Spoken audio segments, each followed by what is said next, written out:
Good morning, everyone. Welcome to our new lecture, lecture number 20, chapter number 10. This is part 2 of mechanical materials and mechanical properties. Last lecture के अंदर हमने ductility, brittleness, malleability, इन सब properties के बारे में चर्चा की थी। 6 प्रॉपर्टी हमने पार्ट 1 के अंदर देखी थी। बाकी की जो प्रॉपर्टीज हैं वो हम इस लेक्चर के अंदर हम स्टडी करेंगे। सो बेसिकली आज से 7, 8, 9, 10, 11, 12 नंबर की जो प्रॉपर्टी है वो हम सारी इस लेक्चर के अंदर कवर करेंगे। So our 7th number property is toughness. आप सब लोगों ने सुना होगा this is very tough, this is very tough. तो toughness is the one of the property के जिसके अंदर मटेरियल जब फेल होता है उससे पहले उसके अंदर कितनी एनर्जी स्टोर हुई उस चीज को बोला जाता है टफनेस। सो आइए डेफिनेशन देखते हैं। મટીરીયલની ફેલર થતા પહેલા એનર્જીનું શોષણ કરવાની ક્ષમતાને ટફનેસ કહે છે। દાખલા તરીકે માઇલ્ડ સ્ટીલ, રોટ આયરન, મેંગેનીઝ સ્ટીલ વગેરેમાં ટફનેસના ગુણધર્મો સારા હોય છે। The ability of a material to absorb energy before it fails is called toughness। तो सब मटेरियल्स के अंदर टफनेस तो होती है। तो फिर से एक बार रिकॉल कर लेते हैं।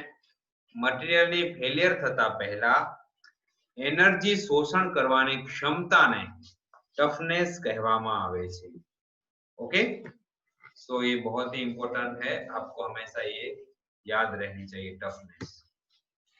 अब आते हैं हार्डनेस के ऊपर। सो मटेरियलના એબ્રેશન, વિયર અને સ્ક્રેચીસ સામેના અવરોધને હાર્ડનેસ કહે છે। સો યંત્રોના ભાગ જેવા કે crankshaft, rail road, gears, axle वगैरह में हार्डनेस नो गुणधर्म जरूर है। मतलब स्क्रैच के सामने जो वो रजिस्ट करता है चीज कोई भी, वो उसकी हार्डनेस हो जाती है। कोई घिसाई के सामने वो अपना अवरोध पैदा करता है या स्क्रैच या कोई वियर हो, इन सब के सामने जो ओपोज करता है, अवरोध करता है मटेरियल, उसको उसकी हार्डनेस कही जाती है। Okay, the resistance to abrasion, indentation, wear and scratches of the material is called hardness. Hardness property are required in part of machinery such as crankshaft, rails, gears, axle, etc. Alloyed cast iron is a hard metal while magnesium alloy is a soft metal. Okay, तो alloy cast iron है वो hard है बहुत ही। समझ में आ गया hardness क्या चीज है। स्क्रैचेस या वियर के सामने जो रेजिस्टेंस क्रिएट होता है उसको हार्डनेस बोलते हैं। अब आती है स्टिफनेस। तो મટીરીયલના વિરૂપણ સામેના અવરોધને સ્ટિફનેસ કહે છે, અથવા તો મટીરીયલમાં એકમ વિરૂપણ પેદા કરવા માટે જરૂરી ભારને સ્ટિફનેસ કહે છે। मटेरियलना विरूपण सामेना अवरोध ने, जैसे मैंने एक रोड लिया, उसको मैं बेंड कर रहा हूं, तो ऐसा तो है नहीं कि वो मैंने फोर्स लगाया तुरंत बेंड हो गई। तो मुझे कुछ अमाउंट ऑफ फोर्स उसको देना पड़ेगा बेंड करने के लिए। सो जितना मैंने फोर्स दिया बेंड होने से पहले उस चीज को बोला जाता है स्टिफनेस। समझ में आ गया। कोई भी मटेरियल का डिफॉर्मेशन हो उससे पहले जो हम स्ट्रेस देते हैं उस स्ट्रेस को उस लोड को बोला जाता है स्टिफनेस। ओके, मटेरियल में एकम विरूपण पैदा करवा माटे જરૂરી ભારને સ્ટીફનેસ કહે છે. જેમ મટીરીયલની મોડ્યુલસ ઓફ ઇલાસ્ટિસિટી વધારે તેમ તેની સ્ટીફનેસ વધારે હોય છે. તો સ્ટીલની સ્ટીફનેસ સૌથી વધારે છે. In English, the resistance to deformation of metal is called stiffness. The load required to produce, दूसरा definition है, the load required to produce unit deformation in a material is called stiffness. Clear? As the modulus of the elasticity of the material increase, its stiffness also increase. The stiffness of the steel is high. समझ में आ गया सबको stiffness क्या चीज है? Material bend हो या उसका आकार में चेंज हो जाए, उससे पहले हम जितना लोड लगाते हैं उसको बेंड करने के लिए, तो वो जितना लोड उसने एब्जॉर्ब किया उस लोड को बोला जाता है स्टिफनेस. तो एक टाइप की प्रॉपर्टी है. अब बारी आती है क्रीप. ये शायद आपने पहली बार ये वर्ड सुना होगा, क्रीप, या पहले सुन रखा है तो अच्छी बात है. तो मीन मटेरियल्स के ऊपर जब भी हम कोई लोड लगाते हैं, जैसे कितना भी लोड हो, तो तुरंत उसके ऊपर कुछ नहीं होता. लेकिन उसके ऊपर मैंने एक प्लेट रखी, उसके ऊपर लोड दिया, 1 महीना हो गया, 2 महीना हो गया, 3 महीना हो गया, तो जब टाइम के अकॉर्डिंग 5 या 6 महीने बाद जब मैं देखूंगा तो इसके अंदर वो बेंड हो चुका होगा या कोई भी डिफॉर्मेशन आ चुका होगा. तो टाइम के रिगार्डिंग जो आकार के अंदर चेंजेस आता है उसको बोला जाता है क्रीप. मटेरियल पर अचर भारे થતા વિરૂપણને ક્રીપ કહે છે. આમ ક્રીપ એ મટીરીયલની ઇલાસ્ટિક લિમિટ પછીનું અચળ ભારથી થતું વિરૂપણ છે. જે ધાતુનું ગલન બિંદુ નીચું હોય તેમાં ક્રીપ વધારે થાય છે. ક્લિયર? कोई भी चीज के ऊपर कॉन्स्टेंटली लोड लग रहा है, कॉन्स्टेंटली, तो वो कॉन्स्टेंटली लोड लगने की वजह से जो डिफॉर्मेशन हुआ उसको बोली जाती है creep. Clear? Creep is the deformation of a material that is constantly heavy. Thus, creep is the deformation caused by the constant load after the elastic limit of the material. The lower of the melting point of the metal, the higher is the creep. तो जितना उसका melting point कम होगा उतनी उसकी creep ज्यादा होगी. Okay, तो creep जो है एक प्रॉपर्टीज है मैकेनिकल. नाउ आता है फटीग. ये शब्द भी शायद आपने पहली बार सुना हो. तो फटीग जो नॉर्मली है वो राउंड शाफ्ट के ऊपर लगता है. जो कोई भी रोटेटिंग पार्ट हो उसके ऊपर हमेशा ये फटीग लगता है. फटीग एक टाइप का लोड है. तो जब भी कोई रिपीटेटिव लोड लग रहा है कुछ इंटरवल के बाद, तो उस रिपीटेड लोड को बोला जाता है फटीग.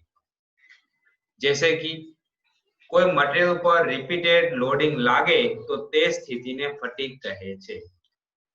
હવે મટીરીયલ પર રિપીટેડ લોડ લાગતા તે વધુમાં વધુ જે સ્ટ્રેસ સહન કરી શકે તેને ફટીગ સ્ટ્રેન્થ કહે છે. रिपीटेड लोड मतलब मैंने हथौड़ा मारा, वापस दूसरा हथौड़ा मारा, वापस तीसरा हथौड़ा मारा, तो ये लोड वापस लग रहा है कुछ कुछ इंटरवल के बाद, तो उसके अंदर जो चेंजेस आता जाएगा वो होगा आपका फटीग. तो આવી સ્ટ્રેસ કે જેના કરતા ઓછી સ્ટ્રેસના અનંત સાયકલો લગાડવા છતાં મટીરીયલનું ફેલિયર થતું નથી તે સ્ટ્રેસને એન્ડ્યોરન્સ લિમિટ કહે છે. अब मैं हथौड़ा मार ही रहा हूं लेकिन उसके अंदर चेंज नहीं आ रहा, तो जब तक चेंज ना आए तब तक उस लिमिट को बोला जाता है एंड्योरेंस लिमिट. क्लियर? इंग्लिश में देख लेते हैं. If a material feels repeated loading, it is called fatigue. the maximum stress that can be endured by repeated loading on a material is called fatigue strength.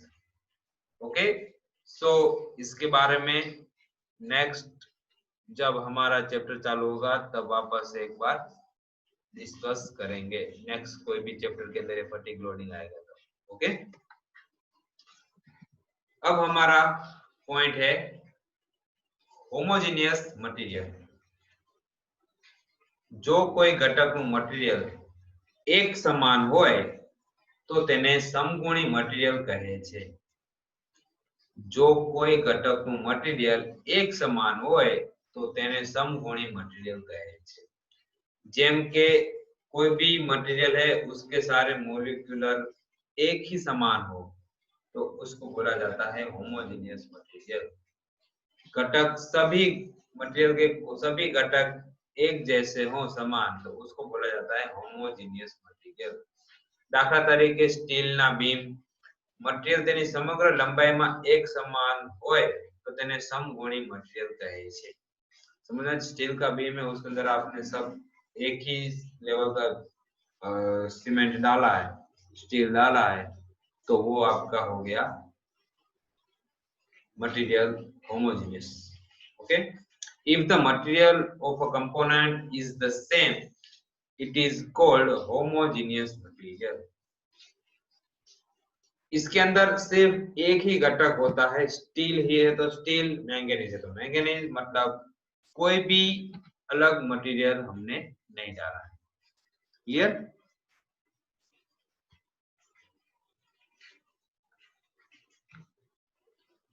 अब आता है isotropic material.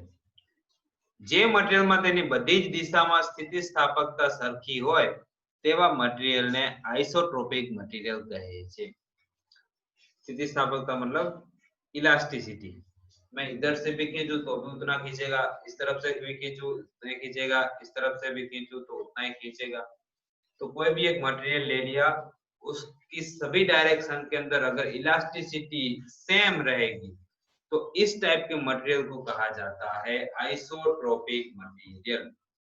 Clear? So a material which has the same elasticity in its all direction is called isotropic material। So isotropic material and homogeneous material के बारे में सबको पता चल गया। होमोजेनियस मतलब एक टाइप के सारे घटक एक ही रहेंगे, स्टील है तो स्टील, एल्यूमिनियम है तो सब एल्यूमिनियम ही होगा, तो इस टाइप को बोला जाता है होमोजेनियस। और जिसके अंदर सभी डायरेक्शन के अंदर इलास्टिसिटी सेम है उस मटेरियल को बोला जाता है आइसोट्रोपिक मटेरियल। ओके, सो आपका होमवर्क है what is toughness, what is hardness, what is creep and what is stiffness। इन सब के बारे में आपको लिखना है और मुझे गूगल क्लासरूम के अंदर सेंड करना है। Okay, so thank you friends for attending my lecture. अगर ये लेक्चर आपको समझ में आ गया हो तो इसको लाइक कर दीजिएगा तो मुझे पता चलेगा कि आपको ये समझ में आ चुका है। और असाइनमेंट करके गूगल क्लासरूम के अंदर मुझे सेंड करना है आज के आज ही। Okay, thank you friends.